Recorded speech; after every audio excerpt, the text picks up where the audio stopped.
Hi there, this is Jim Brown from jimandzeta.com.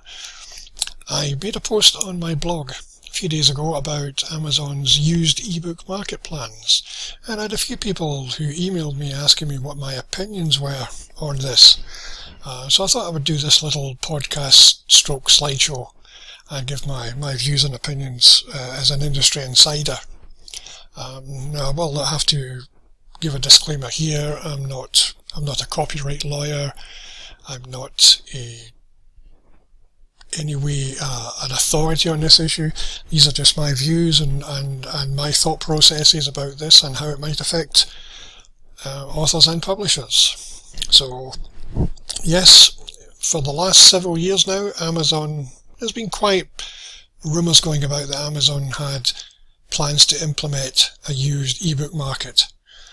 Nothing was ever really done about it, but only recently they've very quietly gone about registering a couple of patents for the methods and the processes in implementing a used ebook market. So exactly what does that mean then? How can you sell a used ebook? Well, if you buy an ebook, you're not buying the actual book itself. You are, of course, purchasing a license to read the content. The file itself, you have purchased, but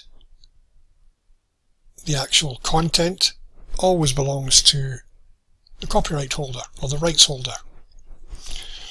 So we have to think about how can then somebody sell a used ebook. So how does it compare to print books? To use print books, because everybody knows there's a very, very, very, very good used print book market. And in actual fact, it's the same thing with print books. When you buy a print book, although you have a physical book in your hand, all you're purchasing is a license to read the content. What you own is the paper. You own the paper it's printed on, but you don't own the content. So when you give that back, when you give that to a used bookstore, or sell it for 50 cents or whatever, you are relinquishing that license because you then no longer have the physical copy.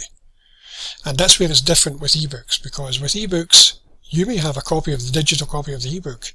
Nobody wants a copy of that ebook made, because then it's two copies of the one book, of the one purchase. That's not good for authors, and it's not good for publishers. But this is where DRM comes in.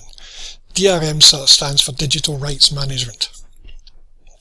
It's how Amazon, Kindle, Barnes & Noble, Nook, Apple iBooks, it's how they distribute and protect the rights of the owner. Now, it's pretty widely known that if somebody wants to crack the DRM on a book that encrypts a book, they can do it. You can, if you're really dedicated to doing it, some people will do it. But for the purposes of this podcast, this conversation, we'll assume that DRM works the way it's intended to do, in that it's a deterrent to copying the book. It prevents you from copying the book. It's encrypted on your Kindle. You can't take a copy off your Kindle in order to read it offline. So theoretically, if that DRM copy disappears from your Kindle, you no longer have the book. And that could be a key to what Amazon are trying to do here. So what does the author get out of this? Is there any compensation or reassurance? Well, it's become known that Amazon do plan to pay some level of compensation, some level of royalty on a used book sale. The original purchaser, when they give the book back to Kindle, they relinquish the ability to read the book.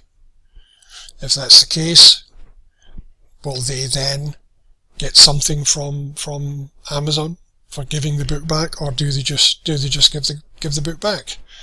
But either way, Amazon do supposedly have some plans to compensate people, for the rights holders, with some sort of royalty. So these are the key questions in my mind. Which Kindle books are going to be affected by this? Are Amazon going to concentrate just like they do with Kindle Unlimited on books which have been enrolled in the Kindle Select program. If they do that, then it means anybody who has enrolled a book not in the Kindle Select program, in other words for general release, wouldn't be affected by this. It may be that Amazon concentrate on books which have DRM, digital rights management, applied to them, thereby ensuring people in their own way that the original purchaser won't have a copy of the book because DRM prevents them from doing that, so when they give it back they won't have a copy of the book. Will it extend to all books which are published through KDP? Nobody knows as yet. There's not that much information out on it. Key question number 2. How much will the right holders get? If Amazon are going to pay a premium for a used book resale, how much will the rights holder get? Will DRM actually be used to manage the system? Will that be the way that Amazon control who has the book, who doesn't have the book? Similar in ways to the Kindle lending program that Amazon currently do. If you've enrolled your book into the Kindle lending program, it means someone who buys your book can lend that book to someone, but when they've lent that book to someone, they no longer have access to it on their own Kindle until that person is finished with it, or I think it's a 2-week period is up, and then it's returned to them. So DRM does have some sort of control on it, and Amazon, it might be possible Amazon are going to use DRM to control this. Question 4. Will this be global? In other words, is this going to be just a US thing? I know it's a Canadian, one of the patents that Amazon have put in place. If you look at my blog post on it, there's a link in the original source blog that takes you to the 46-page patent application that Amazon put in place in Canada. So will this be a global thing? Will Amazon be looking to resell the books globally, or will it just be done on a continent basis? In other words, will it start with US, maybe UK, expand it further later? Question 5, a key question for everybody who publishes books, whether self-published or traditionally published or independently published: how will it ultimately affect sales? There's already a large number of Kindle owners who have hundreds of free books on their Kindle. You often wonder, with the free book phase, all these free books going out, when is a Kindle owner actually going to buy another book if they have hundreds of free books on the system? Is this another way to make it more difficult for independent publishers to cope? And question 6, a key question here came to my mind: will rights holders be able to opt out? So if you publish a book with KDP and Amazon introduce this used ebook marketplace, will you be able to opt your books out of this to prevent Amazon from accepting books returned for resale? All key questions. There's bound to be more information to come. Most of it, like what I'm doing here, is be speculative based on information that's come out so far. But these are key questions, and I will certainly keep my ear to the ground, and I'll be putting further information on the blog or via another podcast in the future as soon as anything becomes available. I'm Jim Brown with JimandZeta.com. We're publishing services providers, but we also put out a lot of information and resource for people to keep people updated. Our website is JimandZeta.com. You can keep up to date with the blog.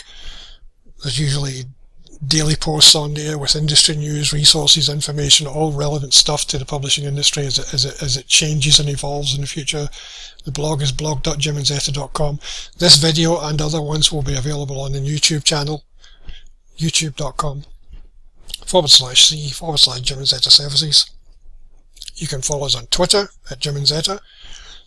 Like our Facebook page, facebook.com/Jim and Zeta. You can even email me, Jim@JimandZeta.com. if you want to take advantage of one of my resources just recently published. It's a little handy little reference book, ebook, formatting ebook friendly Word documents and manuscripts. How to fix your documents now in Word to prevent problems later when you convert to ebook. It's a handy little thing to have. It'll be available for download at all good retailers, online retailers for $5.99. As I said, I'm Jim Brown. I hope to speak to you again soon. Thank you very much for listening. Thank you.